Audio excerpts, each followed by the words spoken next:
Hello students, आज हम 10वीं क्लास का एक और प्रयोग करके देखेंगे और आज हम अध्ययन करेंगे फूल के विभिन्न भागों का। जैसे आप यहाँ पे टॉपिक भी देख सकते हैं, फूल के विभिन्न भाग।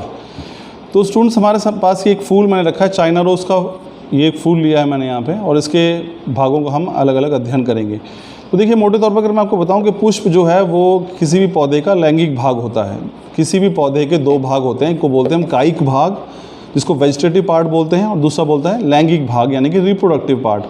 तो ये जो फूल होता है, इसको आप पुष्प कहते हैं वैज्ञानिक भाषा में, वो वास्तव में किसी भी पौधे का लैंगिक भाग होता है, यानी कि यहाँ पे जो जनन होता है वो लैंगिक होता है। और इसमें हम देखेंगे अब यहाँ पे कि नर और मादा भाग दोनों ही मिलते हैं। और कुल मिलाकर यदि हम बात करें तो एक पुष्प के अंदर कुल मिला के 4 भाग होते हैं। तो इसकी शुरुआत यानी कि 4 लेयर्स होती हैं, 4 वॉल्स होती हैं, 4 परतें होती हैं। तो सबसे बाह्य परत है जो, इसको हम बाह्य दल कहते हैं। ये आपको दिख रहा होगा यहाँ पे, आई एम श्योर, ये बाह्य दल है और आमतौर पर ये हरे रंग का होता है। तो इसका काम क्या है कि ये पत्तियों नुमा लगता है, लेकिन वास्तव में पत्ती नहीं है, लेकिन ये हरे रंग का होता है। इसका कार्य क्या है? इसका कार्य है पुष्प की उस समय रक्षा करना जिस समय वो कली के रूप में होता है। तो ये सबसे बाह्य दल है, इसको मैं निकाल देता हूँ, आप इसे देख सकते हैं। हम इसकी 4 परतें बता रहे हैं। ये पहली परत थी जो हरे रंग की थी, बाह्य दल, और इसका मुख्य कार्य क्या था? इसका मुख्य कार्य था पुष्प की रक्षा करना जिस समय वो कली के रूप में होता है। इसे हम अलग कर देते हैं, ये बाह्य दल है।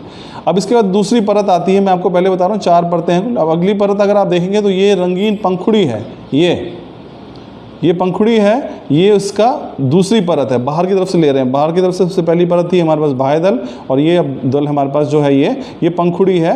ये इसका कार्य क्या आप देख सकते हैं। पंखुड़ी आमतौर पर जो है वो किस रूप में मिलेगी आपको? किसी विशेष रंग की मिलेगी। अब ये देखना, या तो अगर विशेष रंग होंगे, अगर रंग नहीं होगा तो उसमें विशेष खुशबू होगी।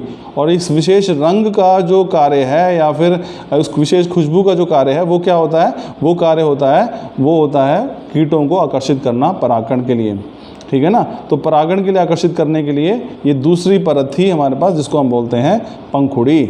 अब पंखुड़ी के बाद हमारे पास अगली जो परत है वो है हमारे पास स्त्री केसर। देखिए, 2 हिस्से हैं, स्त्री केसर और पुंकेसर। स्त्री केसर मतलब फीमेल पार्ट, और पुंकेसर यानी कि मेल पार्ट। तो ये फीमेल पार्ट है, ये बिल्कुल यहाँ बेस पे मौजूद होता है, थोड़ा फूला हुआ हिस्सा है। इसके अगर आप देखेंगे तो यहाँ पे कुल मिला के 3 हिस्से होते हैं। स्त्री केसर, जो स्त्री केसर भाग है, इसके 3 हिस्से हैं। एक आप यहाँ पे देख सकते हैं गौर से, ये जो हिस्सा है यहाँ पे ये 3-4 बने हुए हैं, ये चिपचिपा हिस्सा होता है, इसको हम वर्तिकाग्र कहते हैं।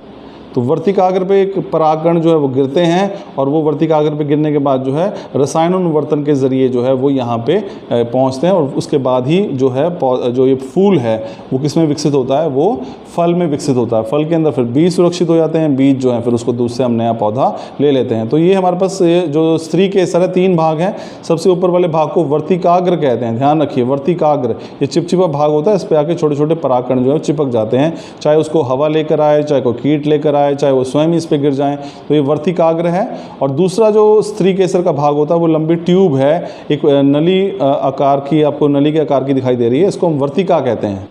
पॉलन ट्यूब कहा जाता है इसे, वर्तिका कहते हैं। और इसके बेस में आधार पर एक फूला हुआ हिस्सा है हमारे पास, ये इसे अगर आप देखेंगे, ये इसको बोलते हैं हम अंडाशय।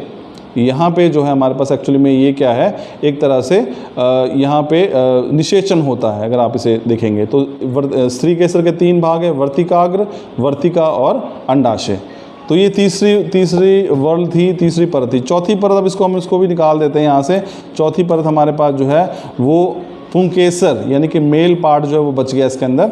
वो अगर आप देखेंगे तो इसके भी एक्चुअली 2 हिस्से होते हैं। अगर आप इसे गौर से देखेंगे यहाँ पे, तो इसके सबसे ऊपर वाले हिस्से में जो है छोटा सा कोश बना हुआ है, इसे हम पराग कोश कहते हैं, ठीक है ना। तो पराग कोश के अंदर बहुत से छोटे छोटे परागकण होते हैं, और फिर एक ये जो पराग कोश हैं पतली सी डंडी पर से जुड़े हुए हैं स्वर्तिका के साथ, और उस पतली सी डंडी को हम बोलते हैं तंतु। तो ये हमारे पास पुंकेसर भाग हैं, ये हमारे पास जो है पुंकेसर। इसमें सबसे ऊपर वाला हिस्सा जो है परागकोश, जिसमें परागकण होते हैं, और वो जुड़े हुए हैं फूल के साथ, किसके ज़रिए? एक छोटी डंडीनुमा संरचना के साथ, जिसको हम कहते हैं तंतु कहते हैं। तो ये हमारे पास पुंकेसर यानी कि मेल पार्ट हो गया, मादा नर भाग हो गया। तो अब देख सकते हैं स्टूडेंट्स, मैंने इन चारों वर्ल्स को, चारों परतों को अलग कर दिया है। ये सबसे बाह्य वाला हिस्सा था जो हरे रंग का, जिसको बाह्य दल कहते हैं, जिसका प्रमुख कार्य क्या था? फूल की सुरक्षा करना था। उसके अंदर वाला जो भाग है वो पंखुड़ी है, जो एक विशेष रंग का होता है। इसका कार्य जो है कीटों को आकर्षित करना होता है, ताकि कीट जो है वो आकर्षित हों और परागण जो है वो किया जा सके। फिर उसके अंदर वाली जो परत होती है वो स्त्री केसर होती है, इसको आप फीमेल पार्ट या मादा भाग कहते हैं। इसके 3 भाग होते हैं, सबसे ऊपर वाला भाग को हम वर्तिकाग्र कहते हैं। इस लंबी ट्यूब को, नलीनुमा संरचना को वर्तिका कहा जाता है, और इसके बेस में जो हिस्सा फूला हुआ बना हुआ है इसको हम अंडाशय कहते हैं। तो चौथा जो परत है वो हमारे पास पुंकेसर की है, यानी कि नर भाग है ये, और इसे हम मेल पार्ट बोलते हैं। इसके 2 हिस्से हैं, सबसे ऊपर वाला हिस्सा जो है फूला हुआ है, बहुत सूक्ष्म है, और इसको हम परागकोश कहते हैं। परागकोश के अंदर परागकण पाए जाते हैं, और परागकोश जो हैं वो फूल के साथ एक डंडीनुमा संरचना से जुड़े होते हैं, जिसको हम तंतु कहते हैं। तो स्टूडेंट्स, ये हमारे पास फूल के 4 परतें थी, बाह्यदल, पंखुड़ी, स्त्री केसर और पुंकेसर। आई एम श्योर आपको समझ में आया होगा। Thank you students.